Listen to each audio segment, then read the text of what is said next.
कर्नाटक में 400 से ज्यादा मुस्लिमों के अवैध कब्जे पर कांग्रेस ने चलाया बुलडोजर। केरल के सीएम भड़के डीके शिव कुमार का करारा जवाब। डीके शिव कुमार बोले कर्नाटक के मामलों में दखल ना दे। It is a quarry pit for a solid waste management. Senior like Pinarayi should not interfere with such type of affairs. तो बेंगलुरु में 400 से ज्यादा घरों को गिराने के बाद कर्नाटक सरकार विवादों में घिर गई है, जिससे सैकड़ों लोग, जिनमें ज्यादातर जो है मुस्लिम समुदाय के लोग हैं, बेघर हो गए हैं। इस हफ्ते की शुरुआत में हुए बड़े पैमाने पर बेदखली की कार्रवाई ने अब सत्ताधारी कांग्रेस और केरल लेफ्ट फ्रंट यूनिट के बीच जबरदस्त जुबानी जंग छेड़ दी है।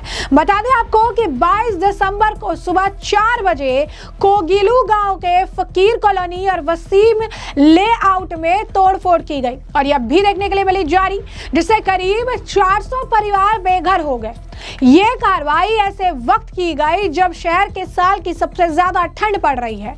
Bengaluru solid waste management limited द्वारा चलाए गए इस अभियान में 4 जेसीबी और 150 से ज्यादा पुलिसकर्मी शामिल हुए। ऐसे में जो 400 से ज्यादा ये मुस्लिम समुदाय के लोगों ने जो अवैध कब्जा कर रखा था, इस पर बुलडोजर एक्शन हुआ। मामले में कर्नाटक सरकार है, उन्होंने ये कहा कि घर उर्दू गवर्नमेंट स्कूल के पास एक झील के किनारे सरकारी जमीन पर अवैध रूप से बनाए गए थे। हालांकि निवासियों ने दावा किया कि उन्हें पहले से कोई नोटिस नहीं मिला था। पुलिस ने उन्हें जबरदस्ती बेदखल कर दिया। इससे सैकड़ों लोगों को कड़ाके की ठंड में सड़कों पर और अस्थायी शेल्टरों के नीचे रातें बितानी पड़ रही है। इस कार्रवाई को लेकर केरल के मुख्यमंत्री पिनराई विजयन ने कांग्रेस की निंदा कर दी और उन्होंने इसे कांग्रेस की अल्पसंख्यक विरोधी राजनीति बता दिया। दिलचस्प बात यह है कि ये वही कांग्रेस है जो कि योगी मॉडल, बुलडोजर की कार्रवाई, एक अल्पसंख्यकों को टारगेट करने वाली कार्रवाई, इस तरीके के तमाम बयान देते थे और आज 400 से ज्यादा मुसलमान परिवारों को जो है उन्होंने बेघर कर दिया है। अब ऐसे में आपको बता दें कि इसे लेकर केरल के मुख्यमंत्री पिनराई विजयन ने एक्स पर एक पोस्ट में कहा कि दुख की बात है कि संघ परिवार की अल्पसंख्यक विरोधी राजनीति अब कर्नाटक के कांग्रेस सरकार के तहत चलाई जा रही है। जब कोई सरकार डर और जबरदस्ती से शासन करती है तो संवैधानिक मूल और मानवीय गरिमा सबसे पहले शिकार होते हैं। वही मामले में केरल के मंत्री पी शिवनकुट्टी ने लिखा कि कांग्रेस सरकार के मानवीय कार्रवाई इमरजेंसी के दौर की याद दिलाती है। जो लोग धर्मनिरपेक्षता और लोकतंत्र के नाम पर सत्ता में आए, वे गरीब लोगों के घरों को तोड़कर एक बार फिर अपना पाखंड दिखा रहे हैं।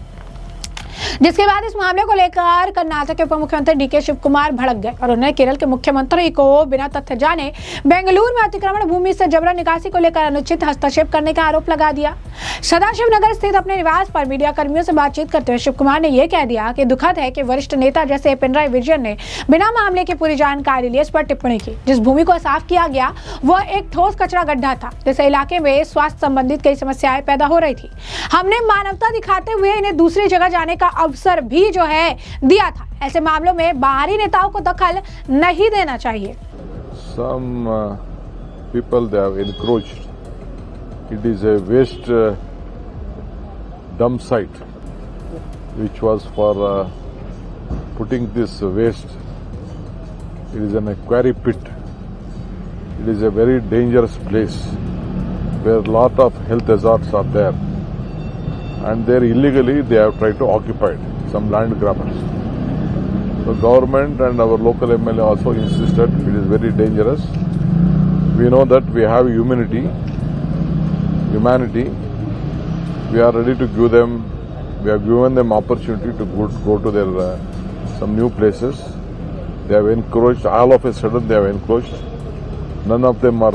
Only few of them are locals. Other of them are coming and encroached the places. So it is a quarry pit for a solid waste management. Senior like Pinarayi should not interfere with such type of affairs. We know Bangalore well. We don't want to entertain this slum who just wanted to create this land mafias. So we have tried to protect our land, and those who are eligible, definitely we are ready to give houses to them in the Rajiv Gandhi houses. My Chief Minister also has directed. I have also directed them. I have submitted a report. Even my leaders from Kerala also have spoken to us. Please, I request Mr. Pinarayi, without knowing things, the fact of the case, We should not interfere with such a. We are not into any bulldozer. We have not done anything with the bulldozer, using bulldozer. We have tried to protect the public place, which was used for study. It is in the heart of the city. We can't encourage like that. It is a site allotted for putting waste management. So this is what Mr. Pinarayi has said. I am going to reply to that. I am sending a report to my party also, my Kerala leaders also, to my chief minister also. I have asked the officers to look into it.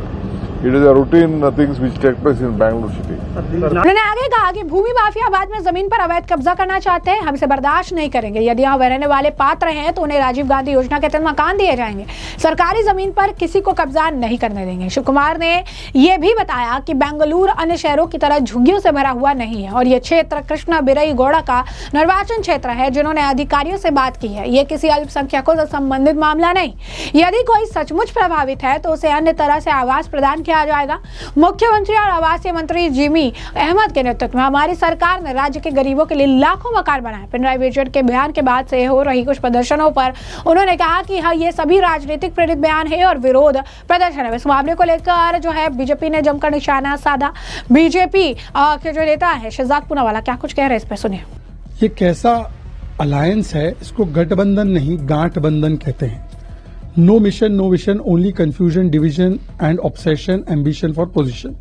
इसीलिए ये जो left और Congress best friend for life बनती है दिल्ली में, बंगाल में, ये केरल में एक दूसरे के खिलाफ गाली गलौज का कार्यक्रम ही खत्म नहीं होता। केरला के मुख्यमंत्री कर्नाटका के कांग्रेस को बोलते हैं आप बुलडोजर राज चला रहे हैं, और कांग्रेस पार्टी भी कितनी हिपोक्रेट है। उत्तर प्रदेश में बुलडोजर माफिया पे चले तो चीखने लगती है, कर्नाटका में खुद चलाते हैं तो अच्छा बुलडोजर होता है, तेलंगाना में अच्छा बुलडोजर होता है, उत्तर प्रदेश में खराब बुलडोजर होता है। चिदम्बरम जी ने भी कर्नाटका की सरकार को वैसे कहा है। अब सवाल ये बनता है कि ये इंडी अलायंस में भी कितना कोऑर्डिनेशन है। ये बंगाल में एक साथ नहीं, पंजाब में एक साथ नहीं, हरियाणा में एक साथ नहीं, दिल्ली में एक साथ नहीं, केरल में एक साथ नहीं, एक साथ कहीं पर नहीं है, केवल कागज पे एक साथ है। तो जैसा कि आपने शहजाद पूनावाला का बयान सुना, इस मामले को लेकर गौरव वल्लभ का भी बयान है। बीजेपी नेता है, क्या कुछ कहना है उनका। देखिए, हम शुरू से कहते थे ये इंडी लाइक माइंडेड नहीं, ये परस्पर विरोधी लोगों का गठबंधन है। ये ठगबंधन इसलिए बना था कि ठगाई का पैसा एकत्रित किया जा सके। रोज इंडी गठबंधन के दल एक दूसरे के खिलाफ बयान देते हैं। जो कम्युनिस्ट पार्टी की सरकार केरल में चल रही है वो कर्नाटक की कांग्रेस सरकार के विरोध में देती है। कर्नाटक की कांग्रेस सरकार आम आदमी पार्टी पंजाब की सरकार के विरोध में देती है। इस ठगबंधन को देश के लोग नकार चुके हैं। क्यों नकारा, आज वो बता रहे हैं पिनराई विजयन और डीके शिव कुमार, क्योंकि इनका कोई आपसी एजेंडा नहीं है। इनका एक ही एजेंडा है, देश में जम के करो भ्रष्टाचार और वंशवाद की राजनीति को पनपाओ। इसीलिए ये ठगबंधन रिजेक्ट हो चुका है। तो जैसा कि आपने उनका बयान सुना, इस बीच आपको बता दें कि कांग्रेस वर्सेस कांग्रेस भी कर्नाटक में देखने के लिए मिल रहा है। इस कदम से कर्नाटक की कांग्रेस सरकार के बीच दो जो धड़े हैं उसमें बढ़ चुके हैं, क्योंकि विवाद बढ़ता देख पार्टी के सीनियर नेताओं को आकर डैमेज कंट्रोल तक करना पड़ रहा है। इस बीच कांग्रेस के महासचिव जो है के सी वेणुगोपाल, उन्होंने कर्नाटक के मुख्यमंत्री सिद्धरामैया और उप मुख्यमंत्री डीके शिव कुमार को का जो है कोगली गाँव से निवासियों को हटाए जाने के मामले पे बात की। इस कदम से स्थानीय लोगों में गुस्सा है और सत्ताधारी पार्टी की तुलना भाजपा वाले राज्य से की जा रही है।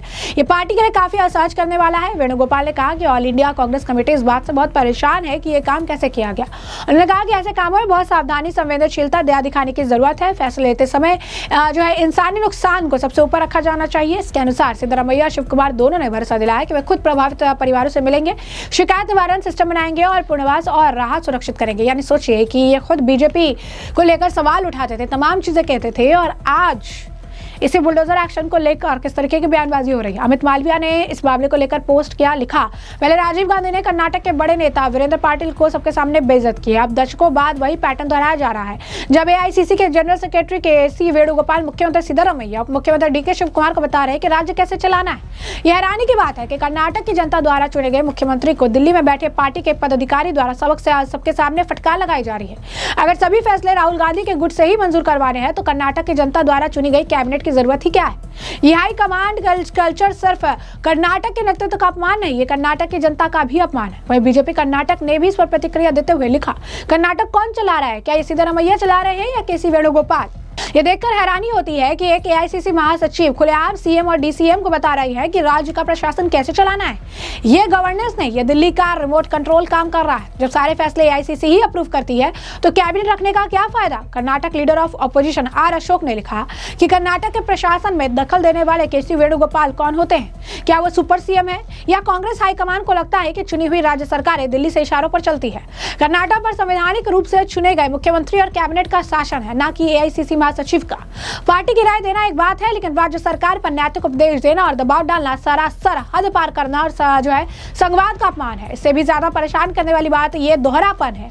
क्या केसी वेणुगोपाल ने कभी वही तेजी दिखाई है जब केरल में मेडिकल और दूसरा कचरा अवैध रूप से कर्नाटक की सीमाओं पर फेंका गया, जिससे बांदीपुर जंगल के इलाके सार्वजनिक स्वास्थ्य और जो है वन जीवों को खतरा हुआ। क्या उन्होंने कर्नाटक के पर्यावरण, किसानों और सीमावर्ती जिले के लिए उसी चिंता और करुणा के साथ आवाज उठाई। वहां चुप्पी, यहाँ उपदेश। ये चुनिंदा गुस्सा सच्चाई सामने लाता है। ये मानवता या संवेदनशीलता के बारे में नहीं, ये कांग्रेस हाईकमान की राजनीति केरल को खुश करने और चुनावी दिखावे के बारे में है, खासकर जब प्रियंका गांधी जो है केरल का प्रतिनिधित्व करती है। दिल्ली में बैठे पार्टी मैनेजरों को खुश करने के लिए कर्नाटक की गरिमा, आत्मसम्मान, प्रशासनिक अधिकार से समझौता नहीं किया जा सकता। इस राज्य के लोगों ने रिमोट कंट्रोल सरकार के लिए वोट नहीं दिया था। मानवीय चिंताओं को कानून उचित प्रक्रिया, पूर्णवाद, जवाबदेह राज्य तंत्र के माध्यम से संबोधित किया जाना चाहिए। मानवीय चिंताओं को कानून उचित प्रक्रिया से जो है संबोधित किया जाना चाहिए, न कि बिना किसी संवैधानिक भूमिका वाले पार्टी अधिकारियों के टेलीफोन, सोशल मीडिया निर्देशों से।